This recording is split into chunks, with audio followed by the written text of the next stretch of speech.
We have 3 hotel rooms downstairs that we Airbnb, and let's just go look at that, take a quick look in there. Okay, we're gonna go into room 1. Jan doesn't break everything. And this is room 1. Room 1, like the other one, has a desk, has a kitchenette,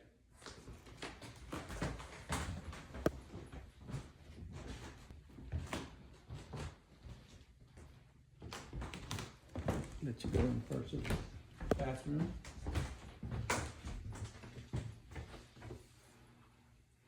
Okay, this is DeSoto magazine, an article we were in 2007, and that's just when we first opened. All right, I didn't buy this building as a moneymaker. I bought it to be a 5-bedroom house that my mother would live in, and I would have a place to sleep when I came from Vegas. My brother could come up from Jackson and have a place. So when I bought the building, all I wanted to do was turn it into a 5-bedroom house, but it didn't work out because I had to have it rezoned. Because we're downtown, it has to be commercial. So you can have a commercial space on the bottom, but after I bought it, I found out that no one could live in downtown Ripley, Mississippi. So I got a lawyer and we got it changed so my mother could live upstairs, but the downstairs had to be a business. So when I was flying back to Vegas, I was thinking and thinking, and I thought, oh, I know what I'll do. I'll build a hotel down there. If no one ever stays, I don't care, because now I've got a 5-bedroom house just like I wanted. So that's how the 3 bedrooms got downstairs. It was a hotel, but I didn't care if no one ever stayed there. I didn't care because it was just going to be a 5-bedroom house. But after we built it and got it finished, for a year and 2 months, I never got to stay in my own hotel because every time we came from Las Vegas, I stayed at the Best Western because this place was always booked. So we were very fortunate, and it's been a good deal for us. It's been a good deal for Ripley. It's been a good deal for my mom. Okay, now we're going to go into room 2. Okay. That's 2 queen-size beds. And we tried to make it as nice as any hotel I'd ever stayed in. And we put a small kitchenette in each room with table and chairs, microwave, refrigerator. We also put office space, because I'd traveled all my life and I knew how important it is if you're going to do business where you're staying to have stuff like that. It just makes it easier to do your business. Okay. Back here,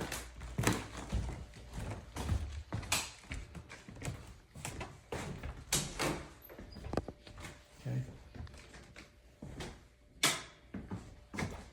Now when I built it, I even had a telephone plug right there with a phone on it, because traveling all my life, it's nice to have a phone in the bathroom sometimes if you need it. Now, nobody needs it anymore. We took them out because everybody's on their cell phone. The other thing we did is kind of different. Traveling so much, I wanted to be able to turn the shower on, but you're not under the spigot. Okay? So the handle's on one side, the shower head's on the other side, so you can adjust your water temperature before you ever walk into there.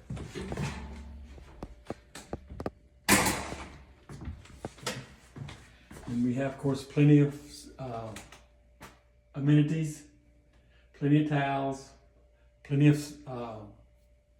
soap, shampoo, all that stuff. Okay. Also, the other thing we do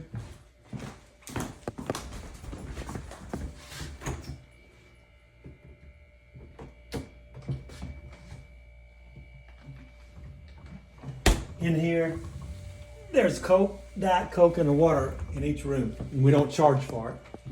That's just always there. And all of our people that come here all the time know it's there. And they know not to bring water because they got water. So this is room 2, and it's got 2 beds. This is our old-fashioned security system. Just a set of eyes looking at the place.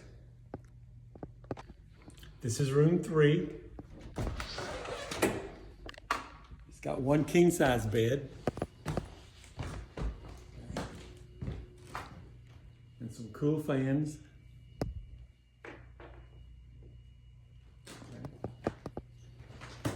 And we put a desk in here.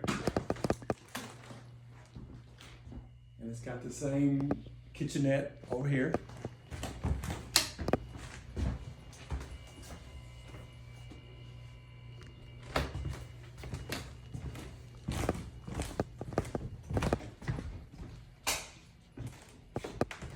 Shower,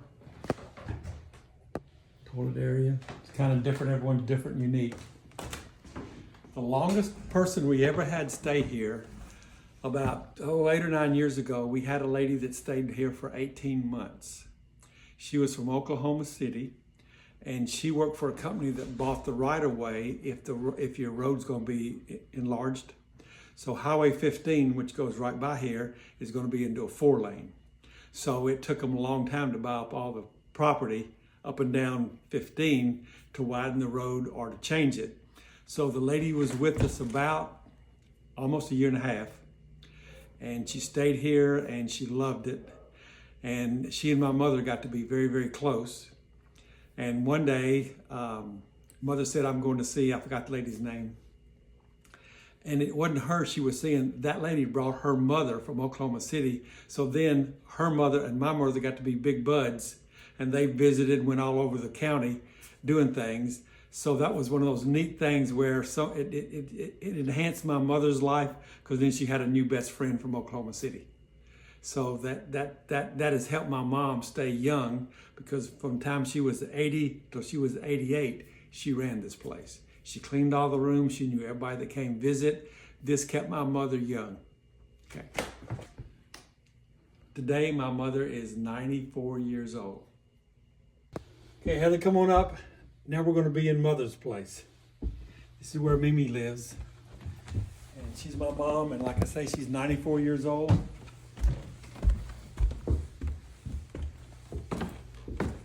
And this is why I built the place in the first place to live. So this is her bedroom.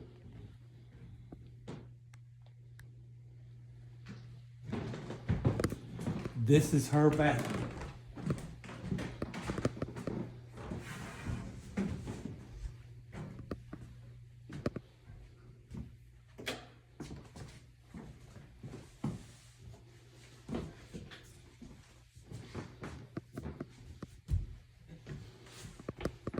This is her bidet.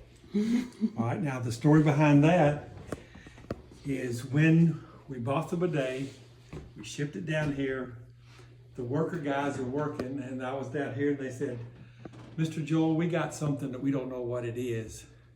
It's real heavy. We know it's porcelain, and it was made by Kohler. I said, so as soon as he said Kohler, I knew what he meant. So I said, is it about this size? They said, yeah. I said, oh, doggone it. That is the calf feeder I bought to go to my sister's farm. So the rest of the time for construction, that bidet was known as the calf feeder. So that's what happened there. This is the kitchen. This is the laundry room. So don't have to forget, because we got the sign on it. This is dining room.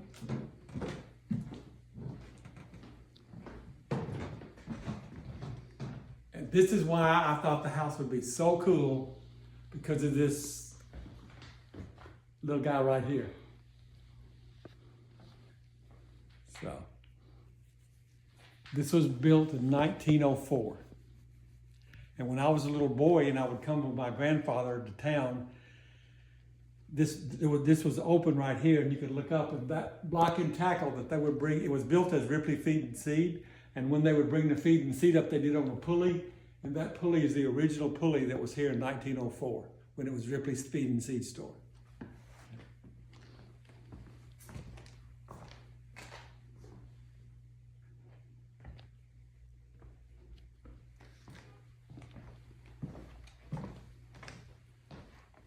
And there's the pantry. There's Mom when she was about 16 years old.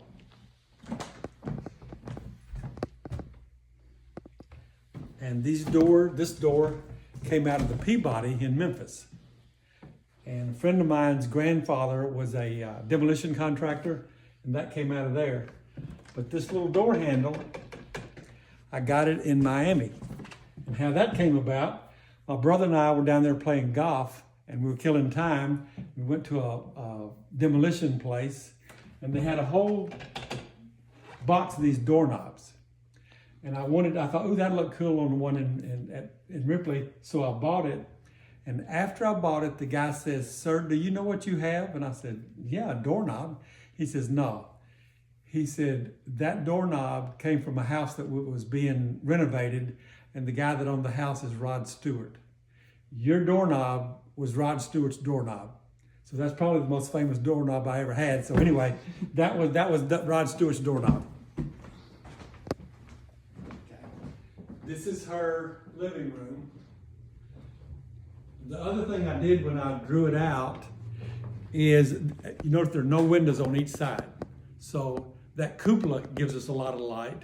And then every time I got to a wall, I would draw a glass transom so the light comes back and forth and it doesn't look like a dingy shotgun deal.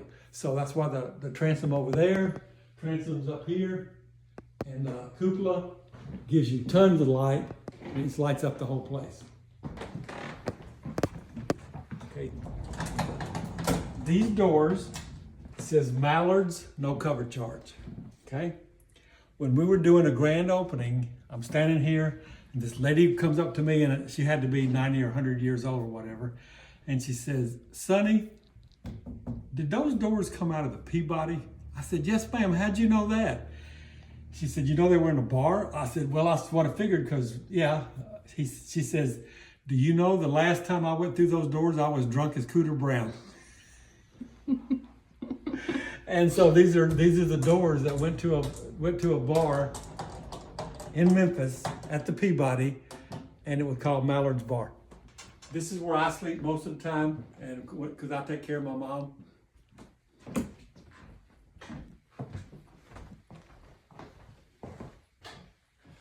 We built her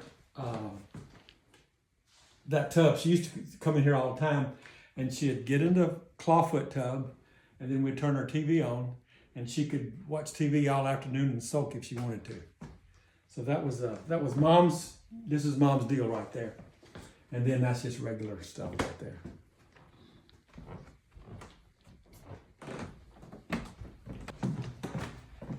This is an elevator. Okay, I'm going to bring it up a little bit.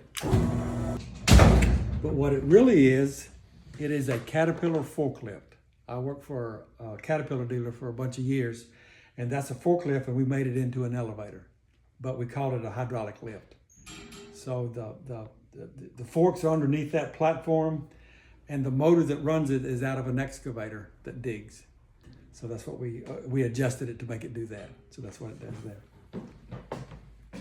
Okay, these two doors used to be windows when I bought it, but I wanted to build her a outside balcony. So we knocked the windows out and we built doors, and then we added this balcony to the building.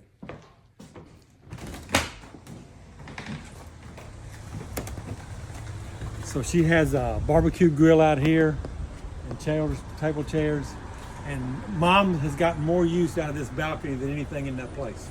She loves her balcony. All right.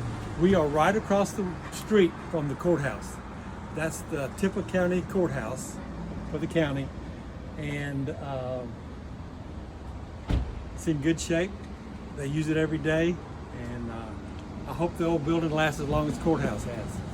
But this one, like I said, this was 1904 is when this was built. Okay.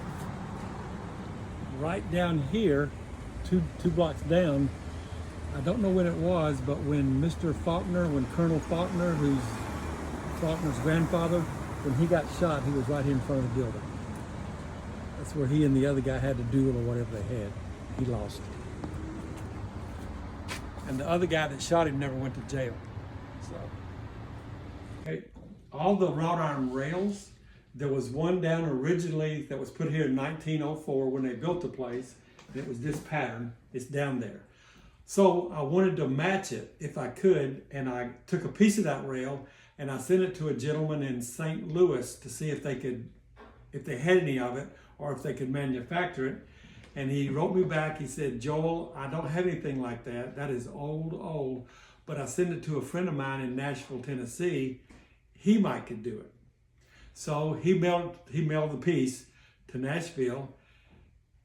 The guy called me and he says, Joel, I don't have anything like that, but I've turned around and I mailed it to a friend of mine in Birmingham, Alabama, just to see. So a guy in Birmingham, Alabama called me and says, Joel, how much do you want? I said, what? He says, I have that pattern. So all this, all coming up the rail downstairs, all outside, was manufactured in Birmingham, Alabama, but it was the same pattern that somebody did in 1904. Okay, so it matches. You want me to talk about the brick walls? Okay, the brick walls had plaster on them, about a half-inch thick plaster. But they were falling, they were wet, they were nasty, anyway. And plus I wanted a brick to show, so everywhere we had plaster, we chiseled it off, okay? The good part and the bad part, the good part is we chiseled them off, we cleaned them, I love them. Now when we cleaned them, we started shooting them with sandblasting to clean the brick off, but the sandblasting would eat the mortar up. So when I was about 28 years old, which is 100 million years ago, I did a big job in St. Louis at Anheuser-Busch Brewery.